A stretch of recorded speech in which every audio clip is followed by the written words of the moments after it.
전능하사 천지를 만드신 하나님 아버지를 내가 믿사오며 그 외아들 우리 주 예수 그리스도를 믿사오니 이는 성령으로 잉태하사 동정녀 마리아에게 나시고 본디오 빌라도에게 고난을 받으사 십자가에 못 박혀 죽으시고 장사한 지 사흘 만에 죽은 자 가운데서 다시 살아나시며 하늘에 오르사 전능하신 하나님 우편에 앉아 계시다가 저리로서 산자와 죽은 자를 심판하러 오시리라.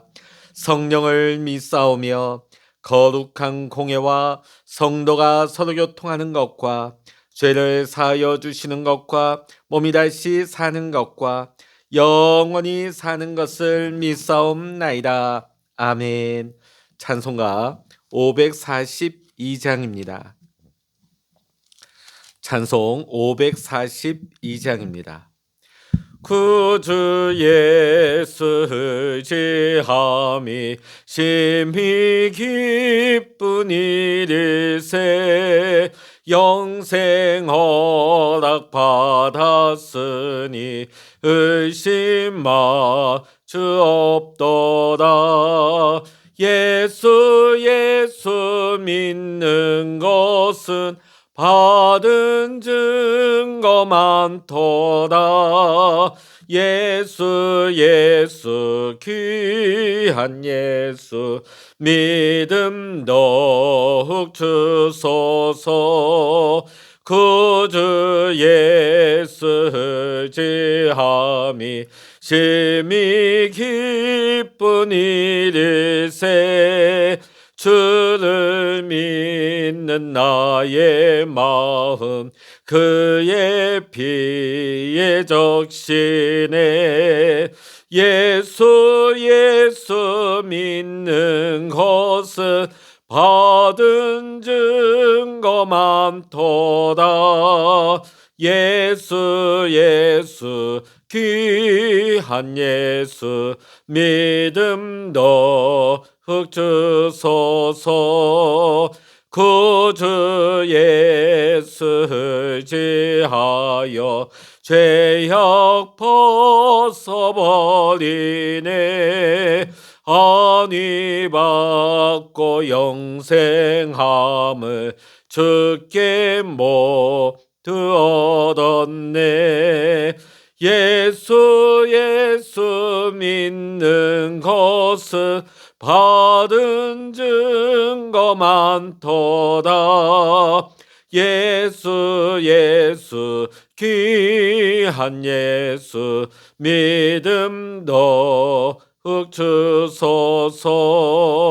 구주 예수 의지하여 구원함을 얻었네. 영원 무궁 지나도록 주여 함께 하소서.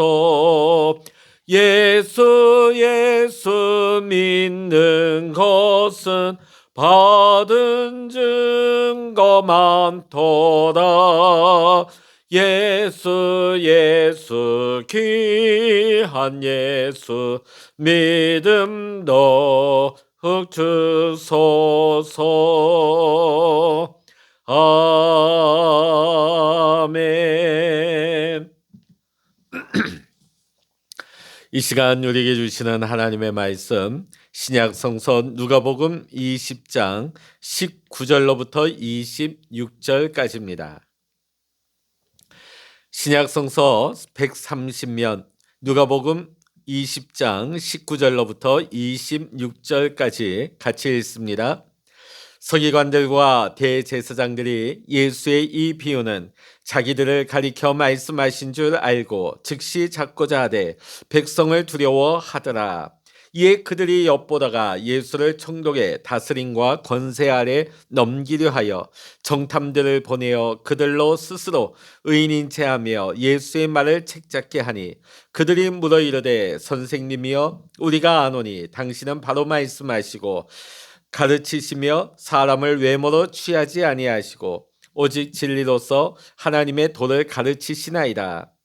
우리가 가이사에게 세를 바치는 것이 옳으니까 옳지 않으니까 하니 예수께서 그 관계를 아시고 이르시되 데나리온 하나를 내게 보이라. 누구의 형상과 글이 여기 있느냐. 대답하되 가이사의 것이니라.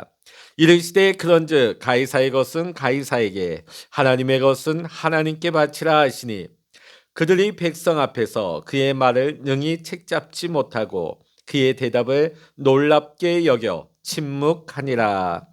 부활이 없다고 주장하는 사두개인 중 어떤 이들이 와서 물어 이르되 선생님이여 모세가 우리에게 써주기를 만일 어떤 사람의 형이 아내를 두고 자식이 없이 죽으면 그 동생이 그 아내를 취하여 형을 위하여 상속자를 세울지니라 하였나이다. 그런데 칠형제가 있었는데 마지가 아내를 취하였다가 자식이 없이 죽고 그 둘째와 셋째가 그를 취하고 일곱이 다 그와 같이 자식이 없이 죽고 그 후에 여자도 죽었나이다. 일곱이 다 그를 아내로 취하였으니 부활 때에 그 중에 누구의 아내가 되리이까? 예수께서 이르시되 이 세상의 자녀들은 장가도 가고 시집도 가되 저 세상과 및 죽은 자 가운데서 부활함을 얻기에 합당히 여김을 받은 자들은 장가가고 시집가는 일이 없으며 그들은 다시 죽을 수도 없나니 이는 천사와 동등이요 부활의 자녀로서 하나님의 자녀임이라. 죽은 자가 살아난다는 것은 모세도 가시나무 떨기에 관한 글에서 주를 아브라함의 하나님이요 이삭의 하나님이요 야곱의 하나님이시라 칭하였나니 하나님은 죽은 자의 하나님이 아니요 살아있는 자의 하나님이시라. 하나님에게는 모든 사람이 살았느니라 하시니 서기관 중 어떤 이들이 말하되 선생님 잘 말씀하셨나이다 하니 그들은 아무것도 감히 더 물을 수 없음이더라. 아멘. 할렐루야. 오늘 이 아침에도 함께 기도하시는 우리 사랑하는 모든 믿음의 성도 여러분과 여러분의 가정과 오늘도 여러분의 삶의 현장 위에 하나님의 크신 은혜와 평강의 축복이 함께 하시기를 주의 이름으로 간절히 축원합니다. 오늘 본문의 말씀 보면 유대 종교 지도자들이 더 예수님을 향한 공격의 수위를 더 높이고 있는 장면이 나오고 있습니다. 참 독특한 것은 서로 다른 사상을 가지고 있던 바리새인과 사두개인들이 이번에는 함께 연합해서 예수님을 공격하고 있다는 것입니다. 사실 이 바리새인과 사두개인은 물과 기름 같은 존재입니다. 바리새인은 영적인 존재를 믿는 반면에 사두개인은 영적인 존재를 부인하는 자들입니다. 바리새인들은 부활을 믿지만 사두개인은 부활을 믿지 않습니다. 더군다나 사두개인은 모세 오경만을 인정할 뿐이었죠. 그러기에 평상시에 바리새인과 사두개인은 물과 기름과 같아서 결코 연합될 수도 없고 어울릴 수도 없는 존재들이었는데 예수님을 공격하는 일에는 한마음 한뜻으로 같이 연합해서 예수님을 공격하고 있는 모습이 나오고 있습니다. 오늘 말씀을 보게 되면 먼저 22절에 바리새인들이 세금에 대한 문제를 가지고 예수님께 질문함으로 공격을 하고 있습니다. 자, 오늘 여기 세금이라는 것은 각 사람당 개인당 내는 개인 인두세를 말하는 것입니다. 당시 법률에 의하면 14세에서 65세에 해당되는 모든 사람은 세금을 다 개인당 세금을 내야 하는 것입니다. 당시 로마의 식민 지배 아래 있었던 유대인들은 마지못해 이 세금을 내고 있기는 하지만 참 이것이 못마땅했죠. 이 세금 내는 것이 너무나 싫었어요. 왜냐하면 이스라엘 정부도 아닌 로마 정부의 이 세금이 다 올라가기 때문이죠. 자, 그런데 지금 바리새인들이 이런 민감한 사항을 예수님께 질문을 하고 있는 것입니다. 자, 예수님의 답변에 따라서 말꼬투리를 잡고 예수님을 공경에 빠뜨리기 위함이었습니다. 만약 예수님께서 로마에 세금을 내지 말라고 한다면 이것은 로마 정부의 반기를 드는 것이 되게 되고 로마에 대적하는 반역자로 몰리게 될 것입니다. 지금 바리새인들이 의도하는 바가 무엇입니까? 예수님이 만일 세금 내지 마라 그러면 당장에 로마 정부에 이를 고발하게 될 것입니다. 그래서 반역자로 로마 정부의 반기를 드는 것으로 고발하게 될 것입니다. 자, 그렇다면 세금을 내라고 하면 어떻게 될까요? 그것은 민족을 버리는 배신자, 민족의 배신자로 비난받게 될 상황입니다. 자, 지금 예수님을 환영하는 수많은 군중들이 예수님을 따르고 있습니다. 이들이 바라고 있는 것이 뭡니까? 예루살렘을 해방하는 거예요. 로마의 압제로부터 해방을 받는 것을 예수님을 통해서 기대하고 있는 것입니다. 자, 그랬던 예수님이 세금을 바치라? 이것은 민족을 버리는 배신 행위로 간주되어져서 많은 민중들로부터 욕을 먹고 버림을 당할 것이 마땅합니다. 자, 바리새인들은 이번만큼은 예수님께서 결코 빠져나가지 못하리라 이런 생각을 하면서 자신감에 차 있었을 것입니다. 어떻게 해서든지 간에 예수님은 이 함정에서 빠져나올 수가 없었기 때문입니다. 자, 예수님께서는 이 바리새인들의 관계를 알고 계셨습니다. 자, 그리고 말씀하시죠. 데나리온 하나를 내게 보이라. 네 화상과 글이 여기 있느냐? 대답하되 가이사의 것이니이다. 그때 예수님 뭐라 말씀하십니까? 가이사의 것은 가이사에게, 하나님의 것은 하나님께 바치라. 자, 예수님의 이 말씀 앞에 아무도 대꾸를 하지 못합니다. 그러면서 예수님의 대답을 굉장히 기이하게 여기게 되는 것이죠. 가이사의 것은 가이사에게, 하나님의 것은 하나님에게. 자, 오늘 우리는 이 말씀을 통해서 어떤 의미를 얻을 수 있을까요? 세상 질서를 잘 지키는 것 역시 세상 속에 살아가는 우리 그리스도인들이 해야 할 의무인 것입니다. 하나님의 것은 하나님께. 여러분, 이 세상의 모든 것은 하나님께 속한 것이죠. 우리의 물질, 우리의 시간, 우리의 건강, 우리의 모든 삶, 이 모든 것을 하나님이 원하시는 대로 사용해야 한다는 것입니다. 하나님의 것은 하나님께. 오늘 예수님께서는 이 바리새인의 질문 앞에서 답변을 주십니다. 그리스도인은 세상에서 분리되어져서 저 산속에 들어가서 초막을 짓고 사는 존재가 아니라는 것입니다. 그리스도인은 세상 속에서 거룩한 영향력을 미치면서 세상을 향하여서 선한 영향력을 발휘해야 하는 존재라는 것입니다. 이 사실을 분명히 하고 있습니다. 세상과 분리되는 것이 아니라 오히려 세상 속에서 하나님의 나라와 하나님의 영광을 드러내는 존재라는 것이죠. 이러한 거룩의 삶을 사는 것이 진정한 하나님의 자녀의 삶인 것입니다.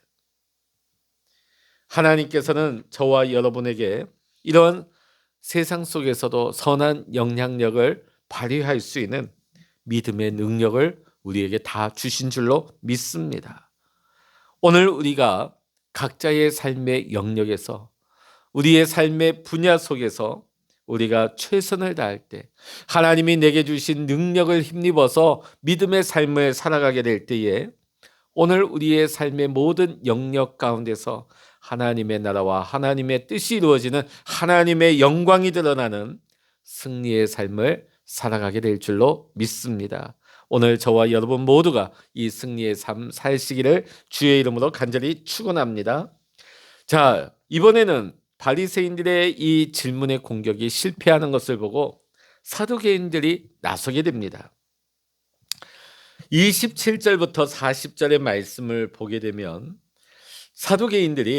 이 사두개인들이 어떤 것을 믿는다고 했습니까? 모세 오경만을 인정하고 믿는 사람들이에요. 부활을 인정하지 않습니다. 자, 그런데 부활을 믿지 않는 이들이 부활에 관한 질문을 하고 있습니다. 그것도 말도 안 되는 엉터리 예를 가지고 예수님 앞에 질문으로 공격하고 있습니다. 자, 한번 질문을 보시게 되면요. 7 형제가 있는데 가장 큰 형이 죽었어요. 자, 당시 사회법에 의해서 둘째가 형수를 맞이하게 됩니다. 결혼하게 되죠. 자, 그런데 이 둘째도 어이없이 죽습니다. 그 다음 셋째, 넷째 계속해서 까닭 없이 죽게 되죠. 결국은 막내 일곱째까지 결혼하게 되었습니다.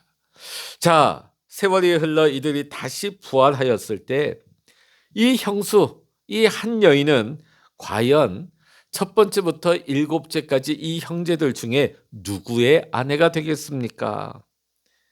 굉장히 억지스러운 질문을 예수님께 하고 있는 것입니다. 예수님께서는 이 사두개인들의 질문에 대해서 이 세상의 사람들은 장가가고 시집도 가지만은 저 세상과 죽은 자 가운데서 부활을 입은 자들은 장가가고 시집가는 일이 없다. 저희는 다시 죽을 수도 없나니 이는 천사와 동등됨이요 부활의 자녀로서 하나님의 자녀라고 말씀하셨습니다. 부활 이후에는 다시금 죽음도 없기 때문에 자식을 낳을 필요도 없고 결혼도 할 필요가 없는 것입니다. 부활한 사람은 천사와 같이 신령한 몸을 입고 하나님의 자녀로서 영원한 삶을 사는 것입니다. 그러니까 이 땅에서의 삶을, 내세의 삶을 우리가 그 존재에 대해서 논한다 하는 자체가 잘못된 것이라는 것이죠. 더 나아가 예수님께서는 지금 사두개인들이 믿고 있는 모세오경 중에 출애굽기의 말씀을 들어서 부활의 진리를 증거하고 계십니다. 자, 출애굽기 3장 6절의 말씀 보면 하나님께서는 모세를 호렙산 떨기 불 가운데서 모세를 부르십니다. 나는 내 조상의 하나님이니 아브라함의 하나님, 이삭의 하나님, 야곱의 하나님이니라. 우리가 원어 성경을 보게 되면 이 말씀이 현재형으로 기록되어 있습니다. 아니, 아브라함도 이삭도 야곱도 다 과거에 살다가 죽은 존재들이죠. 하나님 나라 갔습니다. 그럼 과거 완료된 일이죠. 자, 그런데 원어 성경에는 현재형으로 서술되어 있습니다. 아브라함, 이삭, 야곱의 육신은 죽어 흙으로 돌아갔지만 그 영혼은 지금도 살아 있음을 뜻하는 것입니다. 예수님께서는 하나님은 죽은 자의 하나님이 아닌 산 자의 하나님이라고 말씀을 하십니다.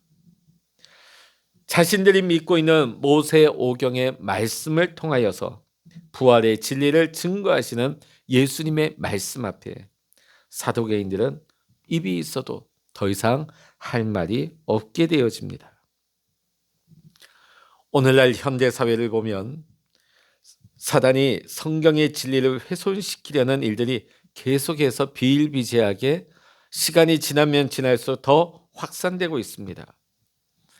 20여 년 전에 우리가 인기리의 영화를 보았던 타이타닉을 만든 그 감독 제임스 캐메런 감독을 여러분 아실 것입니다. 자, 그 감독이 예전에 예수님의 부활을 부정하는 다큐멘터리를 만듭니다. 제목은 예수의 무덤이에요. 이 다큐의 내용이 뭐냐면 예수님께서는 부활하지 않으셨다는 거예요. 더더군다나 마리아와 결혼해서 유다라는 아들까지 두었다. 이렇게 주장을 합니다. 그러면서 예루살렘 무덤 동굴에 보면 그 유골함 가운데 예수, 마리아, 요셉 이름이 다 새겨져 있다. 예수의 아들 유다라고 적힌 무덤도 있다고 주장을 하는 겁니다. 이 제임스 캐머런은 이 다큐를 통해서 과학적인 방법을 동원해서 마치 이것이 사실인 양 그럴싸하게 주장을 하지만 사실 이 캐머런이 주장했던 이 무덤을 공식적으로 발굴하고 오랫동안 연구해온 저명한 이스라엘의 교수는 이 감독 캐머런의 주장에 대해서 말도 안 되는 넌센스다 이렇게 반박을 합니다. 왜냐하면 당시 이스라엘에서 예수, 요셉 이런 이름은 마치 우리나라의 김씨, 박씨, 이씨 같은 성씨와 같다는 것이죠. 그러니까 예수라는 이름도 많았어요. 요셉이란 이름도 많이 있고요. 더더군다나 당시의 가족 무덤은 그 집안이 대대로 살아온 지역에 만드는 것이 이스라엘의 백성들의 전통이었습니다. 자, 갈릴리 출신의 예수님의 가족이 예루살렘에 무덤을 만들 리가 없는 것이지요. 계속해서 예수님의 부활을 비롯한 성경의 진실을 훼손하려는 시도는 계속해서 이어지고 있습니다. 그리고 앞으로 마지막 때가 가까울수록 더 이런 일은 교묘하게 일어나게 될 것입니다. 우리나라에서도 저명한 한 철학가, 여러분 지금 유튜브로 설교가 나가니까 제가 그 분을 이름을 거론하지는 않겠습니다. 불교, 기독교, 도교, 유교 모든 영역을 넘나들면서 자신의 철학을 가지고 자신이 해석한 내용을 가지고 성경 말씀을 자기 나름대로 해석하고 주장하는 분이 있어요. 그러면서 하나님의 말씀을 이상하게 논쟁거리로 만들었습니다. 자, 여러분, 이것은 오늘 본문의 사두개인들의 행동과 전혀 다를 바가 없게 되는 것입니다. 자기 스스로는 가장 똑똑하다고 자부할지 모르겠지만 참으로 불쌍하고 어리석은 인생이라 할 수 있습니다. 어떠한 논쟁으로도 인간의 죽음에 대한 문제와 인생의 죄의 문제는 해결할 수 없습니다. 하나님의 말씀은 논쟁의 대상이 아니라 기록된 그대로 믿는 믿음의 대상이라 하는 사실을 우리는 놓쳐서는 안 됩니다. 하나님은 결단코 인간의 이성으로 분석할 수 없는 것입니다. 그 말씀을 우리가 있는 그대로 믿을 때에 우리는 영적으로 성장할 수가 있습니다. 이것이 우리 신앙생활의 지혜인 것입니다. 사랑하는 성도 여러분, 우리는 이 마지막 날이 가까울수록 영적으로 항상 깨어 있어야 할 줄로 믿습니다. 말씀이 선포되어질 때에 그것을 내가 어떻게 분석하고 그것을 내가 어떻게 해석하고 내가 그것을 어떻게 논쟁할까? 거기에 매달릴 것이 아니라 우리는 그 말씀을 믿음으로 받아서 우리의 삶에 심고 적용해야 될 줄로 믿습니다. 결단코 우리가 바리새인과 사두개인처럼 영적으로 무익한 것에 그곳에 매달릴 이유가 없는 것입니다. 사랑하는 성도 여러분, 예수 그리스도의 참 복음만이 우리를 구하는 생명줄입니다. 성도 여러분의 삶의 현장에서 우리가 선한 영적인 싸움을 싸울 때에 우리가 복음을 가지고 날마다 믿음으로 승리해야 될 줄로 믿습니다. 사랑하는 성도 여러분, 오늘도 우리의 삶의 영적 싸움의 현장에서 우리가 복음의 생명줄을 단단히 붙잡고 믿음으로 승리할 수 있는 우리 모든 믿음의 성도님들 되시기를 이 시간 주의 이름으로 간절히 축원합니다. 기도하시겠습니다. 할렐루야. 하나님 아버지, 오늘 바리새인들과 사두개인들은 예수님 앞에서 그들은 엉뚱한 논쟁거리를 꺼내고 그것을 가지고 예수님을 공격했습니다. 복음의 진리를 외면한 채 복음을 왜곡하고 오히려 예수님을 공격하고 있는 안타까운 모습을 봅니다. 오늘 이 시대에도 사단은 교묘하게 하나님의 말씀을 왜곡시킵니다. 많은 사람들은 이것을 가지고 논쟁하게 만들고 믿음에서 떨어뜨리려고 하고 있습니다.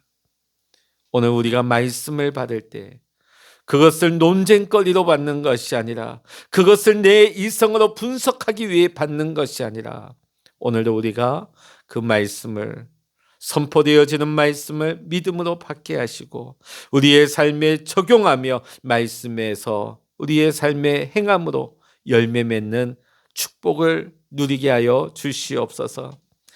오늘도 우리가 삶의 영적인 전투 현장에서 우리가 복음의 생명줄을 단단히 붙잡게 하시고 우리가 믿음의 선한 싸움을 싸워 우리가 마침내 승리할 수 있는 오늘 이 시간 함께 기도하는 우리 모든 믿음의 성도님들 다 될 수 있도록 주여 응답하시고 인도하여 주시옵소서.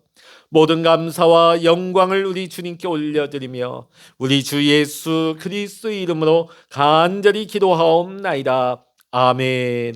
찬양하라 내 영혼아, 찬양하라 내 영혼아, 내 속에 있는 것들아 다 찬양하라.